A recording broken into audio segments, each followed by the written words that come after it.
Faraway Wanderers. Chapter 61, Formation. Cao Weining and Zhang Chengling each held a bucket of manure.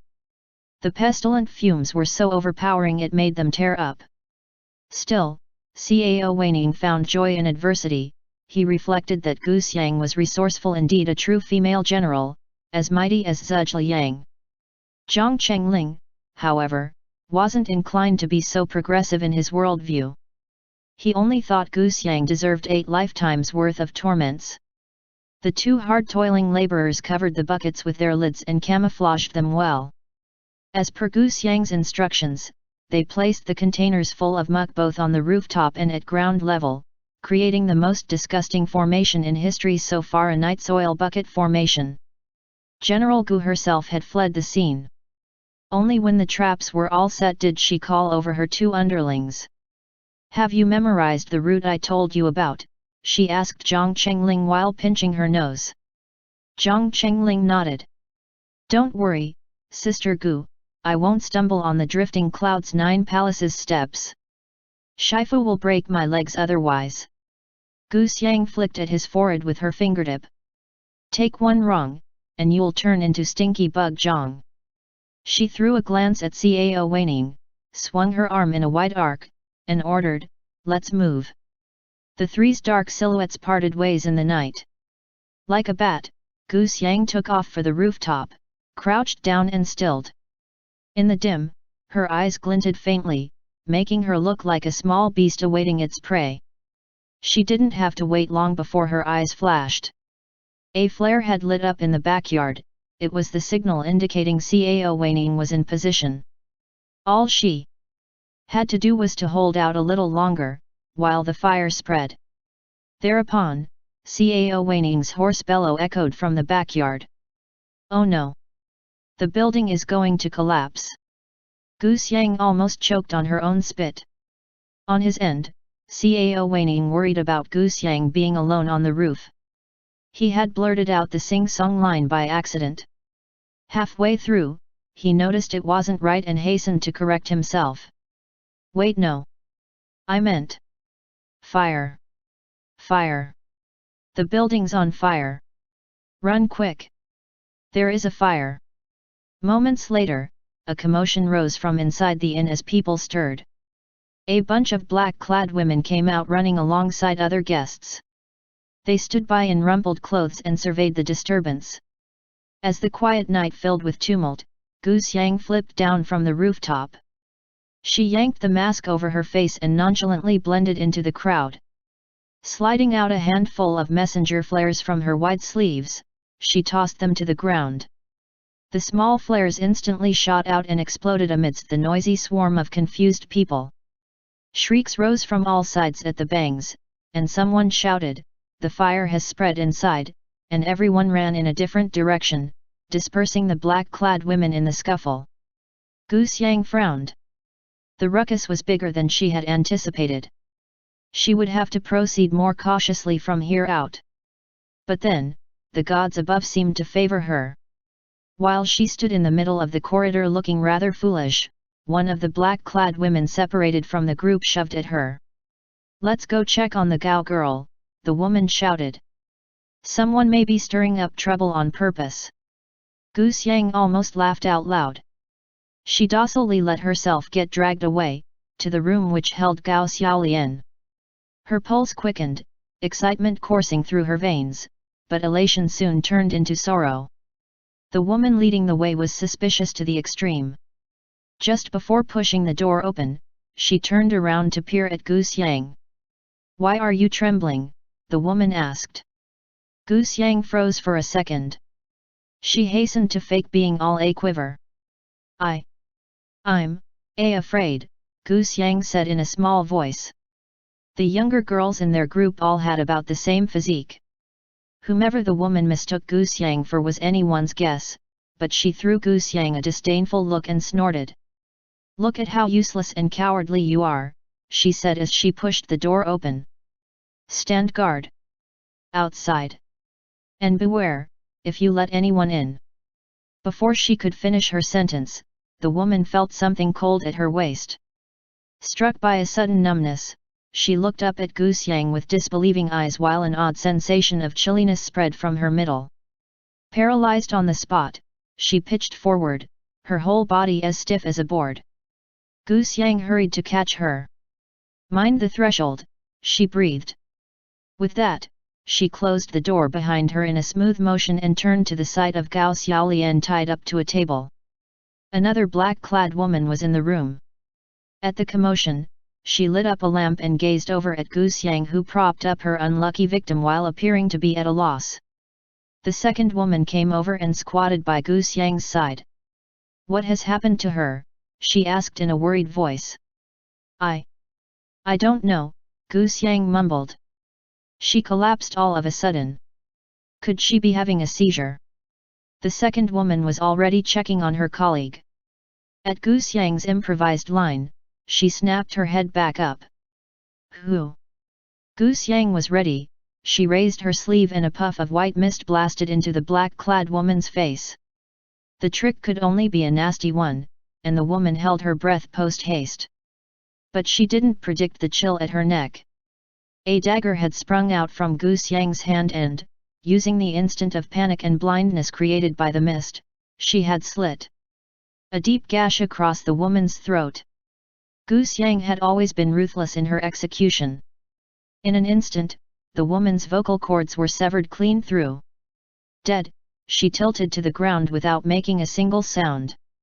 Gao Xiaolian watched on, frozen in shock. Gu Xiang wrenched the mask off her face and tossed it aside. "Stupid hag, that was flour," she muttered while she made quick work of slashing through the ropes binding Gao Xiaolian. Gao Xiaolian was shocked and elated in equal measure. She was getting up, words of thanks rushing to her lips, when someone kicked the door open from outside. A frantic Cao Weining stumbled in. "Gu Xiang, hurry! I can't hold them off anymore." At that moment, Zhang Chengling climbed in from the window and waved his hand energetically at them. Gu Xiang pushed Gao Xiaolian toward him. "Carry her." The three of them had it all planned out. Cao Weining pulled his mask back up and wrapped a woman's skirt around himself. Zhang Chengling lugged Gao Xiaolian onto his back without further ado and took off.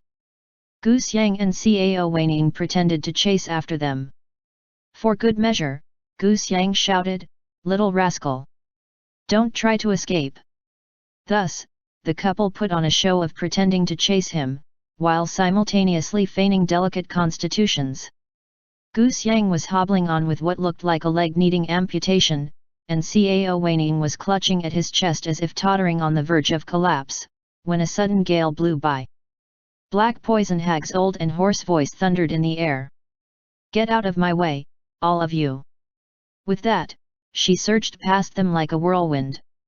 A bunch of black-clad women followed close behind the Black Poison Hag, overtaking the pair of brave sisters who had been mortally injured by lowly tricks yet valiantly chased down the enemy. Gu Xiang and Cao Weining glanced at each other. The lame of leg stopped limping, and the one clutching his chest recovered from his heart attack. They bolted following their planned route. For their parts, Zhang Chengling and Gao Xiaolian were in much greater peril. Gao Xiaolian had recognized Cao Weining and Zhang Chengling earlier but didn't understand why she was being towed away on someone's back. Moved by gratitude and feeling sorry to be such a drag, she kept muttering under her breath, "Little brother, you can put me down. I still have some kung fu left, I can run along with you." In the pauses between his recitation of the mantra, Zhang Chengling eked out a hurried reply, "No way, we still have some distance to go." Then, remembering the night soil formation ahead of them, he shivered all over and returned to reciting the rhyme, not daring to let his focus stray for a second longer. Gao Xiaolian could read the situation. Seeing that he said this with much solemnity, she understood that they might have made some sort of arrangement. She quieted down so she wouldn't disturb him anymore. Still, she couldn't help her silent surprise as she witnessed Zhang Chengling use an unknown technique to dart through the night like a demon. It hasn't been yet half a year, she thought. What miraculous encounter did this young man make to become so skilled? Zhang Chengling knew they had arrived when the delicate fragrance of fuming manure assailed his nostrils. He was keenly aware that Black Poison Hag would be catching up any second. With every nerve in him strung up to the maximum, he bent his ears to the smallest sound. Under normal circumstances, he'd be scared witless for sure. But this time around, he kept reminding himself of the person on his back, a person who depended upon him to make it out alive. His own fate didn't worry him much.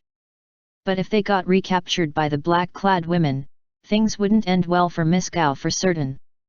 The thought spurred him to stand taller as energy seemed to flood his whole body.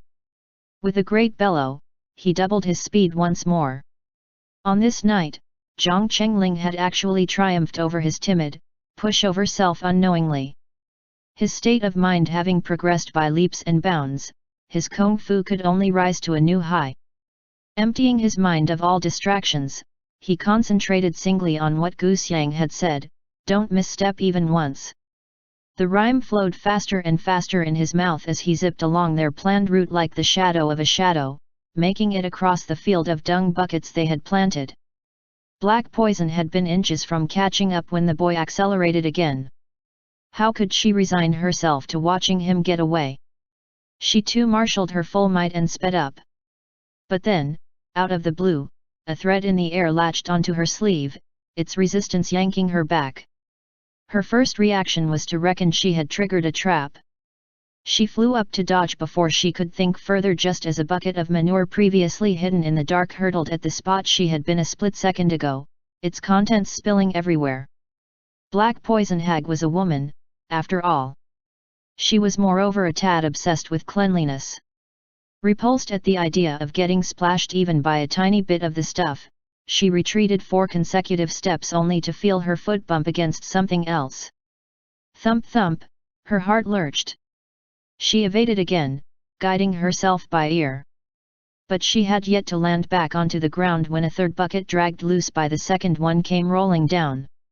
With uncanny precision, it hurtled right at her head, giving her a face full. Black Poison Hag nearly exploded with fury. She nearly howled, "Little rascal, I'll dice your corpse into a million pieces." Unfortunately, she couldn't open her mouth as a tragedy would have occurred otherwise. Besides, the young man carrying Gao Xiaolian had already disappeared. Without a trace. There was no target left for her to dismember. Her disciples weren't much luckier. Every single one of them got caught within this night soil bucket formation, suffering heavy casualties. The stupendous group of black women who would slaughter any god or deity that stood in their way were vanquished in unspeakable way. Zhang Chengling arrived at their meeting point. Gasping for air, he finally put Gao Xiaolian down. Gu Xiang and Cao Weining were already there. They came up to help as soon as they spotted them. They aren't still after us, are they?" Zhang Chengling panted. Gu Xiang patted herself on the chest. "Not a chance. As long as they are still women, none of them will keep larking about at night after getting a headful of dung juice." Cao Weining fawned over her fervently. "Gu Xiang, you're so awesome at designing ambushes." The compliment seemed to embarrass the girl. She hurried to wave her hand. "I'm only learning as I go. Lord Seventh taught me that." "Oh, yes. Lord Seventh also said to contact them if we catch up with you and Josu." Gao Xiaolian thanked them profusely. Gu Xiang told her not to mention it and busied herself with sending the message to Lord Seventh and the Great Shaman. Then, after their hectic night, the 4 changed out of their disguises. Then with Zhang Chengling in the lead, they set off for the inn Zhou Zishu had elected, to reunite with the 2 men. Gao Xiaolian remained silent during the entire journey. Between the other 3, they had plenty of questions. But Zhang Chengling didn't know how to ask.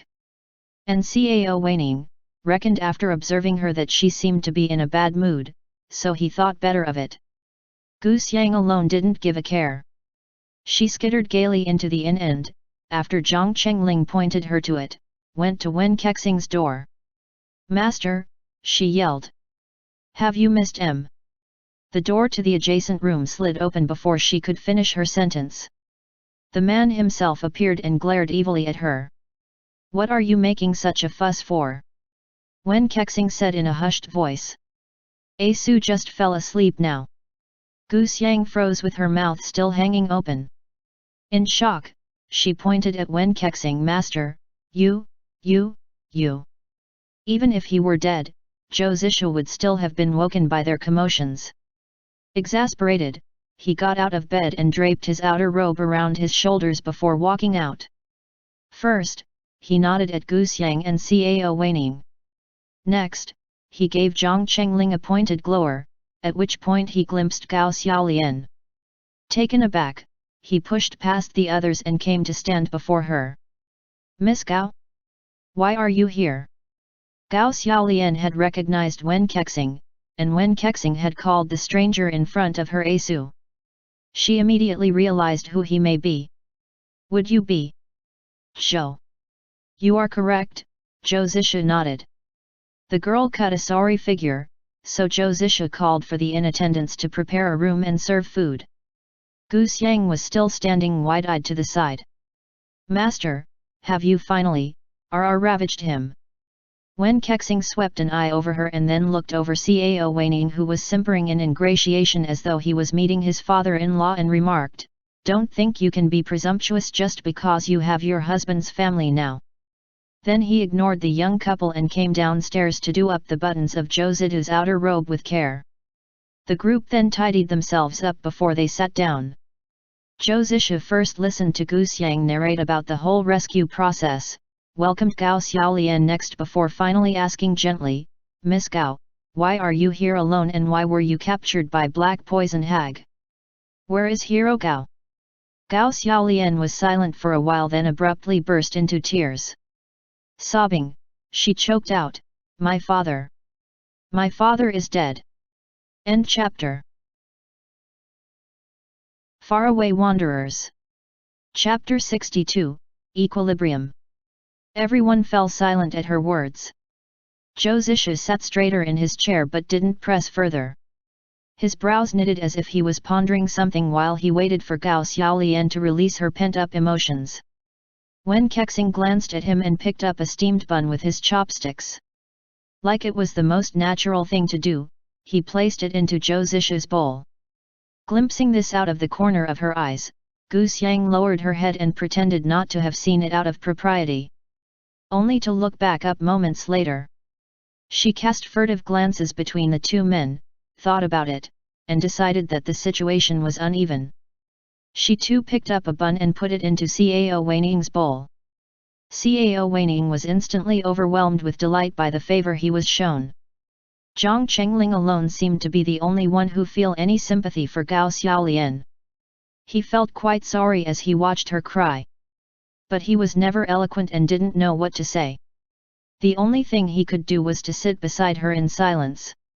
Long minutes passed before he finally came up with something. Miss Gao," he squeezed out. "Don't be sad, my dad's dead too." Zhang Chengling bit his lips, cursing himself inwardly for saying something so inane. "Does my father being dead mean hers deserves to be dead also?" he thought. Panic rose within him. Gao Xiaolian didn't take offense, though. She knew he meant well, so she forced a valiant smile on her lips to show her gratitude. Cao Weining spoke up from the side. "I've heard that a while ago, Sir Gao escorted Sir Shen's remains back to Shuzhong in person. Did something happen then?" Gao Xiaolian wiped the tears from her face and dropped her gaze to compose herself. Although she was already quite mature when they first met her, she still had been a young lady raised in luxuries. One who'd be escorted by her shikshungs whenever she traveled, and whose character had retained a touch of naivete born out of inexperience. Yet, she had gone through so much in the short few months since that she seemed like another person. Her voice still trembled, but she reined in her emotions. At the time, she said softly, "Father told us he wanted to give Uncle Shen a last send-off with the other heroes. At first, he agreed to bring me and Brother Deng along, but he changed his mind a day before we were meant to set off and made me stay behind. I had a fight with him because of his going back on his word, but father was adamant he wouldn't take me along. He even said a few things that weren't nice to hear. Things like how the situation was tense, and how the trip may not be uneventful, what with the ghosts from the valley lurking about, and how I could only be a hindrance. A tear slid down her cheeks and fell. Zhou Zishu spoke in a gentle voice. Your esteemed father doubtless had concerns he couldn't speak of. He must have asked you to stay behind out of regard for your safety. Gao Xiaolian nodded. But you are safe now, so your father's bloodline still lives on, Zhou Zishu said. It means that your father's efforts weren't in vain. Gao Xiaolian bit her lips. I wouldn't stand for it and planned to secretly follow them after they left, she continued. But I didn't predict that father would send for people to lock me up before he went, taking brother Deng with him. I had already sulked for half a month when the Shixings and Chittas came to release me. They told me they were acting on father's order, and that they had to take me to a place where we were to reunite. Already back then, I sensed that something was amiss. Everyone was listening to her, enthralled, and the food was forgotten. Wen Kexing alone seemed unfazed. He ate slowly in a rare display of a genteel elegance, not forgetting to place food into Zhou Zishu's bowl from time to time. I escaped mid-journey while they weren't paying attention, Gao Xiaolian went on. My plan was to go to Shizhong and find father, but I didn't. I couldn't have imagined I'd run into brother Deng. He was gravely wounded, and there were people after him. Cao Weining asked, were they from the Ghost Vault? You recognized the people hunting him down, didn't you? Zhou Zishu cut in. They were people who had attended the Heroes' Council in Dongting. Am I correct? Dumbstruck, Cao Weining gaped at Zhou Zishu. He swallowed before mumbling, Zhou. Brother Zhou, maybe we shouldn't say such things too lightly. Zhou Zishu leaned back in his chair. According to Miss Gao, Sir Gao was in the company of masters from the most prestigious clans on that trip, he said in a light voice. They had strength in numbers. So, why would the ghosts from the valley attack Deng Quan at such a juncture? Wouldn't that be counterproductive? Gao Xiaolian began to tremble. You're right. It's as you have guessed, they were people from orthodox clans. They said my father was Uncle Shen's murderer. That he was the mastermind behind the Zhang family's massacre and the death of Taishan's grandmaster. And that he had colluded with the ghosts to obtain the lapis armor. They also said that father had a hand in what had happened with Rongxian and the theft of each clan's secret manuals back then. That he refused to speak about the past only to preserve his own reputation, going so far as to kill witnesses. All of it so he could claim the armor for himself. Zhang Chengling opened his eyes wide. Jumping to his feet, he exclaimed, What? He? Zhou Zishu gave the boy a stern look. Brat! Sit down. Zhang Changeling looked at him and said, Shifu. She said. Gao Xiaolian's voice rose. It's not true. They are lying. They are slandering my father. My father wasn't that kind of person. You are right, Zhou Zishu said evenly. Sir Gao wasn't that kind of person. Miss Gao, please continue. Zhou Zishu's voice was low and deep, it seemed to possess an unusual calming quality. Gao Xiaolian glanced at him and felt that she had overreacted somewhat. Embarrassed, she dropped her eyes to reprise her narration. Brother Deng told me to run. I was scared and fled without knowing where I was headed. I only tried to avoid crowded areas at all times. Brother Deng's injuries were really serious. I wonder if. Zhou Zishu and Wen Kexing exchanged a glance. Judging from Gao Xiaolian's words, things didn't bode well for Deng Quan. Afterwards, while you were on the run, Cao Weining said, you came across Black Poison Hag by chance and accidentally betrayed your identity. That's when they got greedy and decided to abduct you, right? Gao Xiaolian nodded. I didn't reveal my identity by accident. The people after me caught up. The black poison hag decided to interfere and snatched me away. They were convinced the armor was in father's possession. And since my father had passed away, the horrible thing could only be in my hands. Clearly, the tale of yet another Zhang Chengling. At that moment, Gu Xiang interjected. Oh, right, right. After we parted ways in Dongting last time, Brother Cao and I ran into Lord Seventh. Lord Seventh said they were going to think of a way to save Zhou Su's life. So, for a while, we looked for you together. Only, you guys flew the coop to who knows what hovel where even birds wouldn't shit so you could hook up. As Gu Xiang's words grow more and more florid, Cao Weining hastened to clear his throat. Yet, when Kexing paused, ignoring Gu Xiang's nonsense, he asked, Lord Seventh said there is a solution. Gu Xiang nodded. The great shaman came up with some ideas. He asked us to contact them when we found Zhou Su. And, as I was gonna say, I heard from them that the women in black were actually the remaining supporters of Nanjiang's dark shaman from years back. The great shaman cleaned them out pretty good early on. But then, they conned another lot of dumb girls from who knows where into becoming their disciples. That's how they survived an extra few years, and this time round, they had come to try their luck in muddy waters. The great shaman said it was an excellent opportunity to net them all. And since Brother Cao and I had nothing better to do, we volunteered to tail them. Mind you, we did it purely as a good deed, too. But then we ran into Miss Gao. Well, we've hit the jackpot in accumulating merits this time, haven't we? Wen Kexing stared at her, rather taken aback. A frown appeared on his brows, but he said nothing. He turned to Zhou Zishu instead. What do you think? Zhou Zishu remained silent for a while before giving a sigh.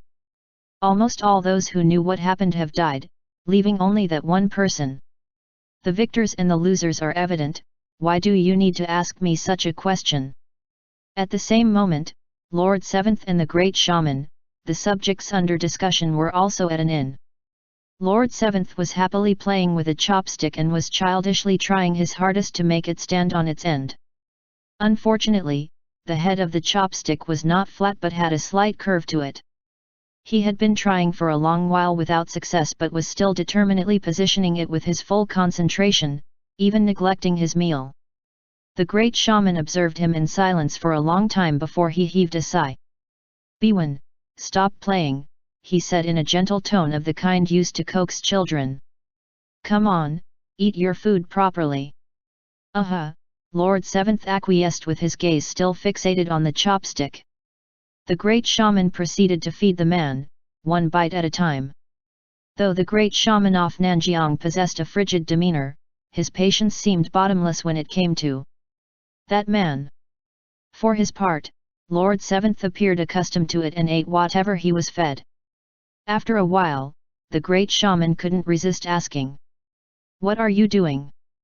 I want to make this chopstick stand on its end, Lord Seventh said. Not understanding what he meant, the great shaman frowned. He plucked the unfortunate chopstick from his hand and jabbed it lightly downwards. The table's surface seemed to be made of tofu as a hole was poked into it, lodged firmly within. The chopstick stood on its end. Lord Seventh glared at the great shaman.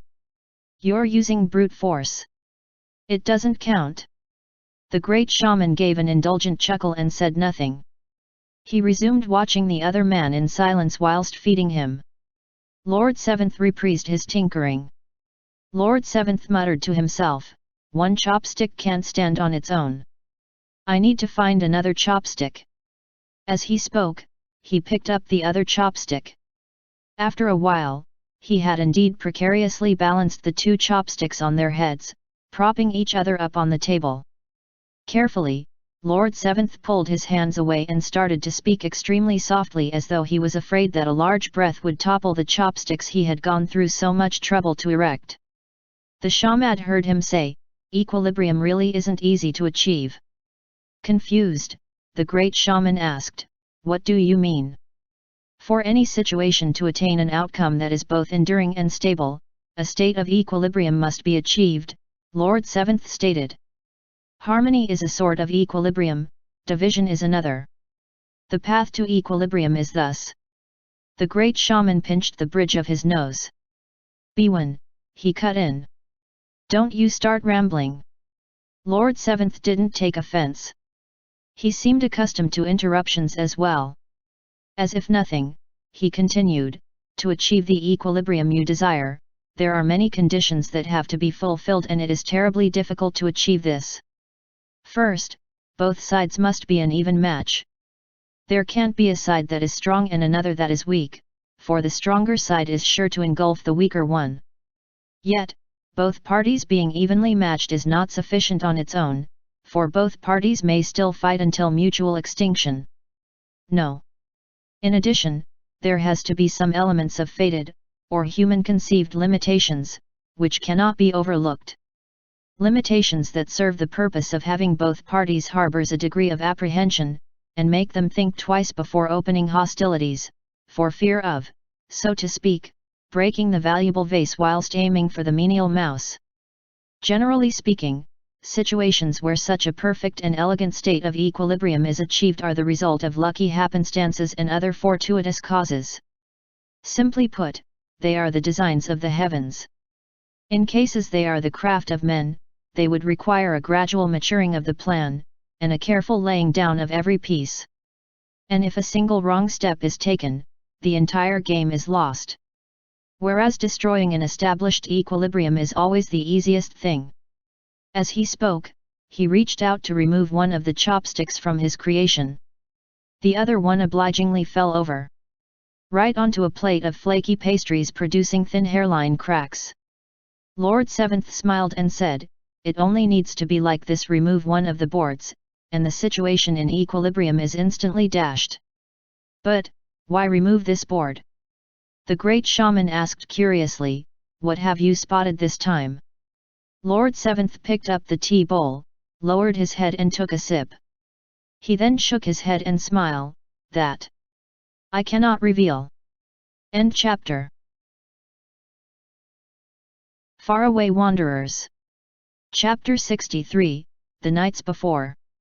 A startling bolt of lighting cleaved apart the night sky of early summer at the tail end of spring. Neither the moon nor the stars can be seen. Glacial rain poured down to earth, washing away the fragrant days of the late spring. The roof of the decrepit room in the inn was leaking. There was only a small lamp illuminating the room. A man wearing red was niggling its flame with his finger, an austere expression on his face. It was Sun Ding. Suddenly, the flame flickered as a faint breeze blew in from the window. Sun Ding narrowed his eyes. He looked up at the poisonous scorpion who climbed in from outside, bringing news. The black-clad scorpion produced a strip of paper from his breast and handed it over. Sun Ding took the message, scanned through it, and set it afire on the lamp. A bloodthirsty smile crept across his lips, making the crimson mark on his face appear all the more terrifying. He rolled down his sleeve and raised his hand to reveal his palm, which had turned purple. With it, he clawed at the air as if he were catching something invisible, tearing it to pieces and rubbing his fingers together when he was done. The poisonous scorpion reacted like he had received an order. Turning back, he leapt out of the window. The two hadn't exchanged a single word, seemingly having acted out a soundless pantomime. Sun Ding tossed his head back, a pleased expression coming over his features. "Shui Fang, you are showing yourself at long last," he whispered. He pulled the long coat that gave him the silhouette of a bat tighter around himself and headed out with a crazed smile on his face. Shui Fang, the hanged ghost, and he had been clashing for 8 long years. How many more 8 years could a mortal have on this earth? It was time for a new master of Fenja Mountain. Once he get rid of Shui Yang and got a hold of lapis armor, Sun Ding believed there was no one else in this world who could stand in his way. No one to hold him back from leaving that forsaken place. Nobody to prevent him from purging all the clans and their hypocritical morals. Was there ever such a thing as orthodoxy and heresy on this earth? There wasn't. Might made right was all. And now Xuefeng traces had been exposed, he was sitting duck for him to net in one fell swoop. At the same moment, in an unassuming alley nestled within the depths of Luoyang's red light district, the head scorpion clad in black fiddled with a handful of ghost stones. He sorted the black and white pebbles apart before mixing them up again, a knowing smirk emerging. The black and white pebbles apart before mixing them up again, a knowing smirk emerging on his lips. Zhou Zishu and his party remained at the same inn to wait for Lord Seventh and the Great Shaman. While they had been enjoying themselves in the puppet manor in Shuzong, forgetting the world outside as they exited in a blissful dream outside of time, the tense situation in the pugilist world of the Central Plains had finally deteriorated from threatening implosion at the merest nudge, to a state of uncontrollable chaos where reversals occurred within a single breath. The alliance of the 5 clans had collapsed long ago, its past glory now buried 3 feet under the yellow dirt. Gao Chong and Zhao Jing had been the only ones to have survived. But when Gao Chong colluded with the hanged ghost, to eliminate his last obstacle by the name of Zhao Jing, Gao Chong's machinations were exposed at last. It threw the entire pugilist into an uproar. In an instant, everything could be clearly explained. Who else could have known the precise location of every piece of lapis armor? Known the weaknesses in each of their master's defenses so well, they could steal the fragments from the Zhao family manor with ease, to manipulate all the heroes under the sky in the palm of his hand, to trick Shen Zhen out of lapis armor and steal from under his own tight surveillance. Other than Gao Chong, the possessor of the realm's command, was there anyone else who could accomplish all these? The crowd of people who'd been fooled into running in circles came to their senses at last. And as realization hit, many emotions surged within them, but they did not know how to articulate them. Gao Chong died roaring with laughter, as if he had gone mad. Xuefeng, the hanged ghost, had been wounded and had escaped. Zhao Jing too had been gravely injured, and the lapis armor had gone missing. Subsequently, there were rumors that before the Huashan sect leader Yu Kaiyufeng had gone to Shen clan, he had schemed late into the night with Gao Chong in secrecy. On the day the Zhao family manor's lapis armor had gone missing, Yu Kaiyufeng's son Yu Tianjia had fled from the Zhao family manor late at night, and everyone had been convinced the hanged ghost had murdered him. But the recovered corpse had been a decapitated one that had lacked a head. So, thinking back upon it, who could truly verify that the deceased was Yu Tianjia back then? Did they still have to explain the winding complexities to this? Deng Quan was dead. Gao Xiaolian had disappeared. And, as if it had been planned all along, everyone at the Gao family manor had scattered, while Yu Kaiyufeng too had gone missing. Worst of all, the lapis armor's 5 fragments seemed to have fallen into the hands of the ghost from the valley. The armory which had been sealed 30 years ago was about to be unlocked, and that demonic 6 harmonies cultivation mantra was about to be unveiled once more. The darkest of hours were upon the Central Plains pugilist world. On the 7th night of their stay at the inn, sometime past midnight, and after his daily allotment of pain, Zhou Zishu couldn't find sleep. He cradled a jar of wine in his arms, took a chipped bowl and sat on the roof to sip at it. Goose Yang sat in the small courtyard, looking up toward the sky with eyes adrift. She had her back to Zhou Zishu and wasn't skilled enough to detect the man's presence a level above. The girl wasn't being rowdy for once.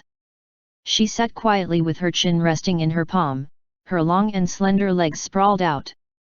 In her free hand, she held a blade of grass with which she fiddled.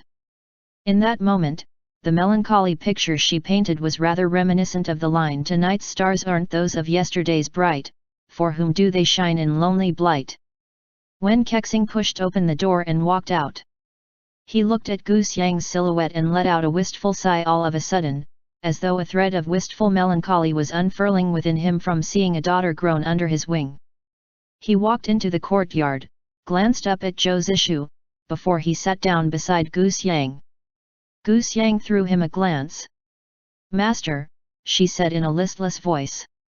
Wen Kexing smiled. The faint curl of his lips didn't look crooked for once. In fact, it seemed rather tender. "What's this?" Did you and gifted scholar Cao have a spat? Did he rankle you? As dejectedly as before, Gu Xiang replied, he wouldn't dare. This old maid will castrate him. Wen Kexing started to self-reflect.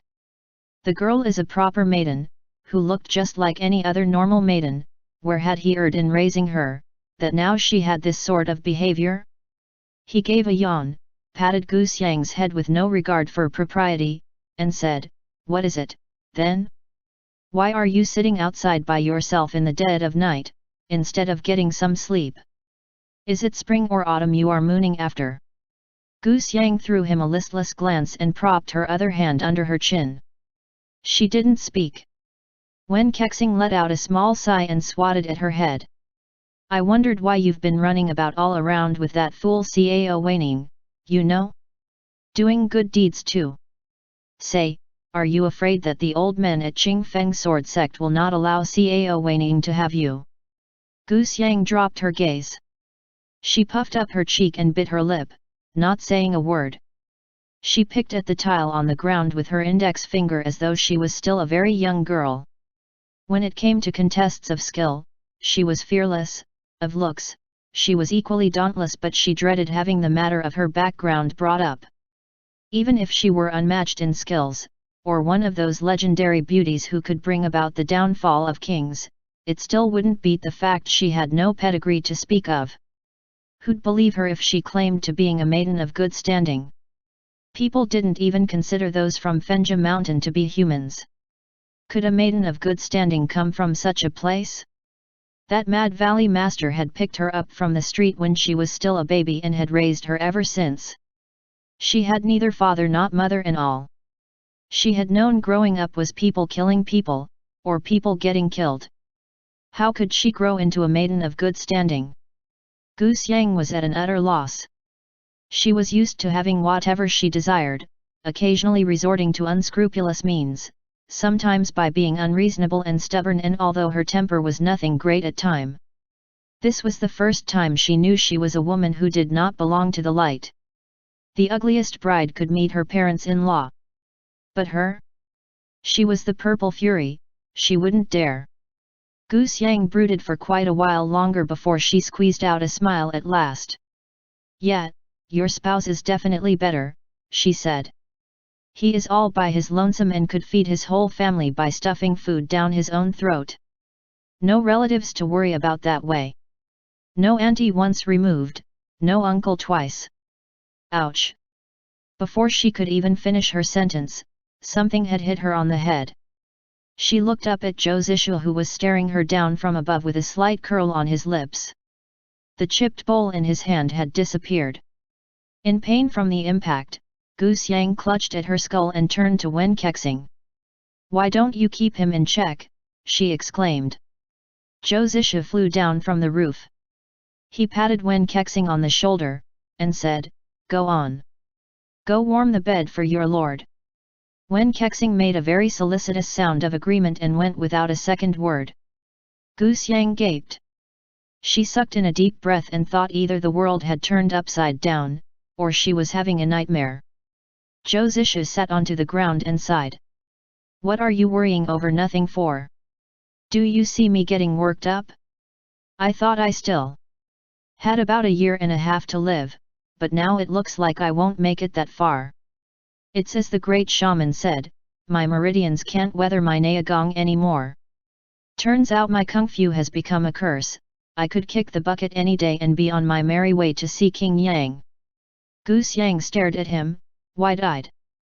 She didn't know what to say. Well, she uttered in a small voice quite a while later. You're really a miserable one, aren't you? Zhou Zishu did not harbor any expectations for her terrible mouth to produce any nice words, but upon hearing this, a laugh escaped him nevertheless. He shook his head and said, Gu Xiang, if you weren't a girl, I'd punch you to a pulp 8 times a day. Gu Xiang carefully scooted away, eyeing Zhou Zishu warily. Then she saw that his man was only drinking and had no real intentions of hitting her. She heaved a sigh of relief. After thinking it over some more, she found a hidden trove of mercy and offered him comfort. Lord Seventh said the great shaman may have a way. You never know, maybe it can save your life. Zhou Zisha drank up and held the sip in his mouth. He savored the wine, looking like he was loath to swallow it down. I doubt it, he said after a long pause. Gu Xiang blinked. Her brows knitted as if there was something she didn't understand. Another long silence elapsed before she poked Zhou Zisha with the point of her shoe. Are you suicidal? She asked. Zhou Zisha threw her a glance and said, You're suicidal. If you aren't, back then, why didn't you? Zhou Zisha laughed. As she watched the man's soundless mirth, Gu Xiang felt her pulse quicken for reasons she couldn't have named. She hurried to avert her eyes, reflecting that beautiful women were said to be harbingers of disasters, but as it turned out, good-looking men were the same. There are only two paths for me, Zhou Zisha said. Either I live an acceptable life, or I die an acceptable death. To achieve either of those goals, even if I can make sacrifices for a time, no one will hold me back in the end. Used to a life of scheming, he still could be caring. But when the occasion wasn't one for softness, his heart also could be as hard as a rock. Indeed, if he could be ruthless toward others, he could also be ruthless toward himself. All his life he had been a man of his own mind, and if he wanted something, he wouldn't suffer compromise. Even if it meant paying a price onlookers may find too high, he wouldn't turn back, wouldn't regret. My head thrown back, I laugh at the heavens as I leave home. How can I be anyone mundane? Zhou Zisha held Gu Xiang's gaze. Girl, only you have a say in who you are, he said in a soft voice. What other people say about you doesn't matter. You look clever enough. How come you don't understand such a basic principle? Struck by his words, Gu Xiang looked stunned. Zhou Zisha emptied the jar of wine and carelessly tossed it aside. Turning around, he headed back toward his room. He had just pushed the door open when a hand reached out from the darkness. It wound itself tightly around his waist as the door slammed shut. Zhou Zisha didn't resist. He let himself be thrown onto the bed. As he lifted his gaze slowly, he met Wen Kexing's eyes. Silence stretched. Wen Kexing then suddenly lowered his head, to kiss Zhou Zisha's lips, tearing at his mouth with his teeth like he was a beast attacking a prey. His breath was ragged. It sounded dangerous in a way that was hard to describe. He went at it for quite a while before Zhou Zisha pushed him away. Zhou Zisha raised his elbow and knocked Wen Kexing in the ribs, flipping them over to trap the other man underneath. With both hands splayed on either side of Wen Kexing's ribs, Zhou Zisha's disheveled hair cascaded down from his temples onto Wen Kexing's chest. In the dark, his eyes were startlingly bright. If I die, would it not be a loss for you? He asked. Wen Kexing didn't respond. All of a sudden, he twisted his head and bit down into Zhou Zisha's arm. He gnawed so hard, it was as if he were trying to drink the other man's blood and eat his flesh. Zhou Zisha frowned from the pain but didn't dodge. He let the guy maw him in silence. Blood soon flowed out, it followed the contours of Wen Kexing's mouth and dripped onto the beddings, drenching a large patch in a blink. After an indeterminate period of time, Zhou Zisha's braced arms started to quiver slightly. Wen Kexing closed his eyes at last. He unclenched his teeth and licked at the wound he had inflicted. Then, he sat up and pulled the other man into his embrace. As he sealed Zhou Zisha's ache ointment to stop the bleeding, as he said, it would. I would have never been this ravaged by loss in my entire life. Zhou Zisha laughed without making a sound and said, You're a madman. The madman tore a strip of cloth from his own inner robes, bandaged Zhou Zisha's wrist, then whipped the blanket open and wrapped them up in it. And just like that, they fell asleep in each other's arms, steeped in the smell of blood. After another 3 days, Lord Seventh and the Great Shaman finally arrived. End chapter.